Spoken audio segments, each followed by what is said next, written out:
Hindi ko akalain na sa laki ng universidad na ito, ako lang ang mag-isang naka-duty sa gabi. Noong permahan ko ang kontrata bilang night shift security guard, ang nasa isip ko lang ay ang sahod.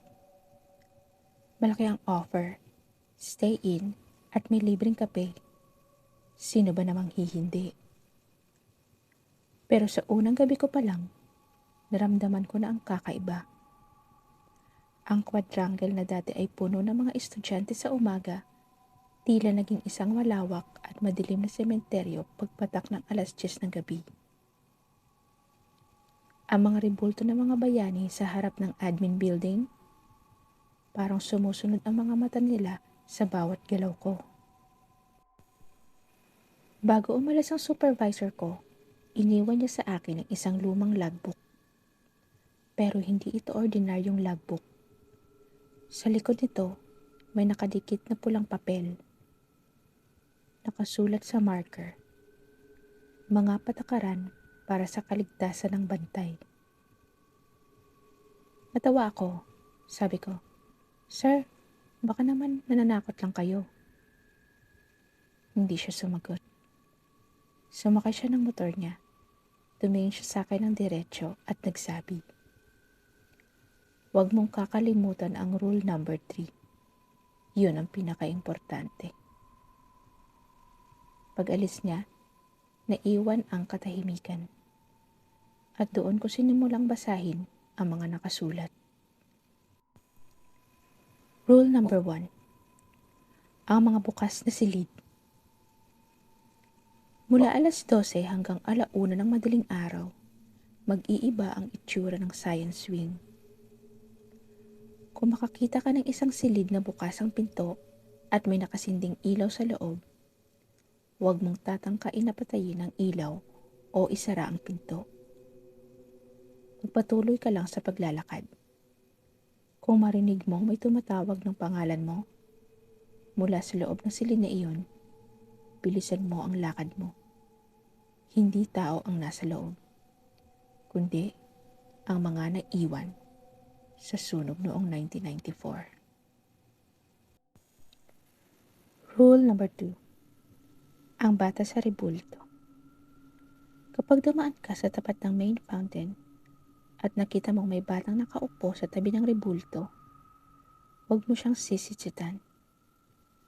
Huwag mo ring itatapat ang flashlight mo sa kanya. Kapag tinanong ka niya kung anong oras na, ang isasagot mo lang ay, oras na para matulog. Huwag kang titingin sa kanyang paa. Dahil kung titingnan mo, makikita mong pabaligtad ang kanyang mga tuhod.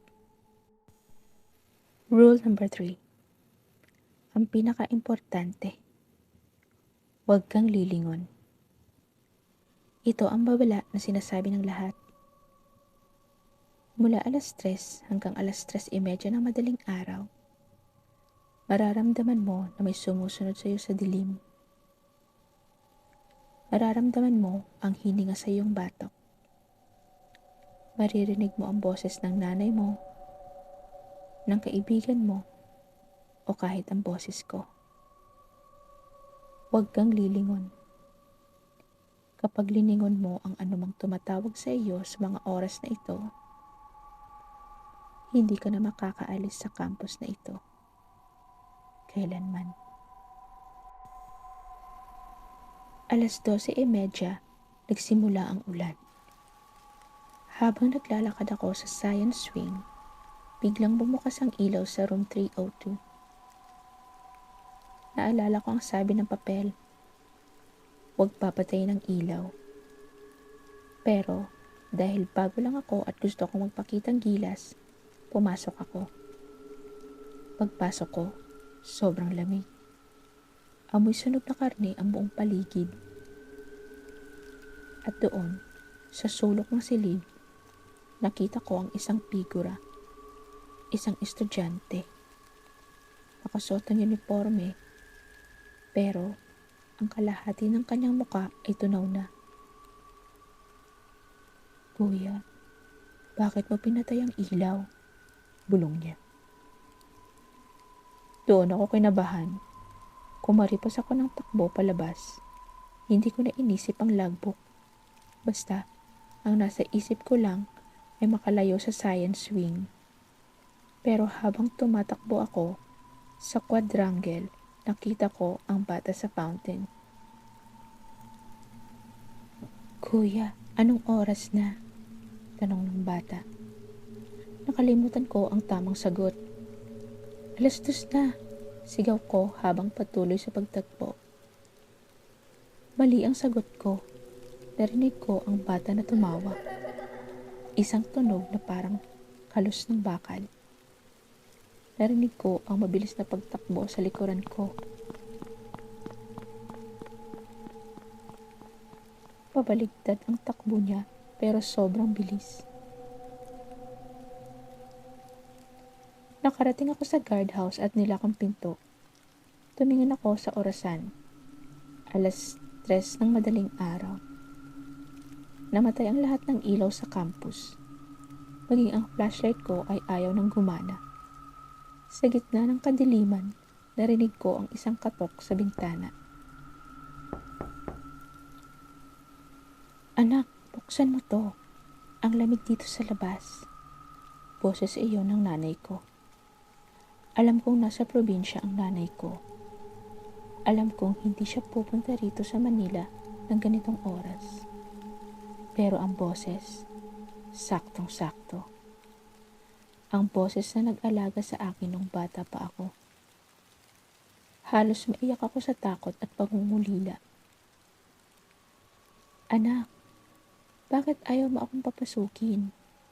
Lumingon ka naman sa akin." Doon ko naalala ang rule number 3. Huwag kang lilingon. Ipinikit ko ang aking mga mata. Ramdam ko ang isang malamig na kamay na dumaan sa aking balikat.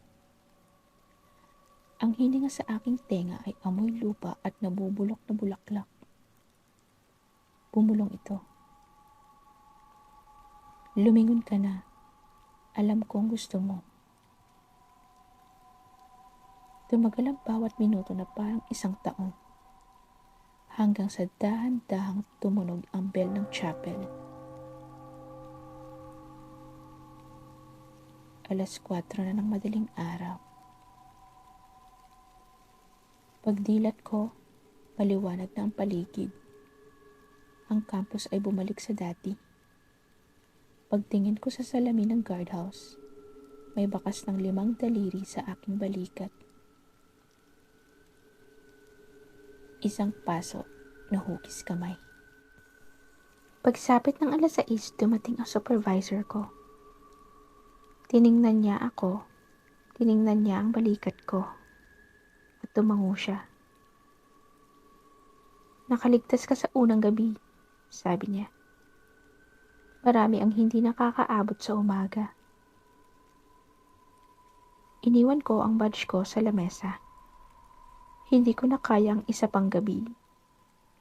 Pero bago ako lumabas, lumingon ako sa huling pagkakataon. Nakita ko ang bata sa fountain. Nakaway sa akin. At sa bintana ng science wing, nandoon ang estudyante. Nakatitig, hinihintay ang susunod na biktima ng gabi. Kaya kung kayo ang susunod na guard, tandaan niyo ang babala. Dahil sa campus na ito, hindi ka nag-iisa sa dilim. At dito nagtatapos ang ating kwento ngayong gabi. Hanggang sa muli, good night.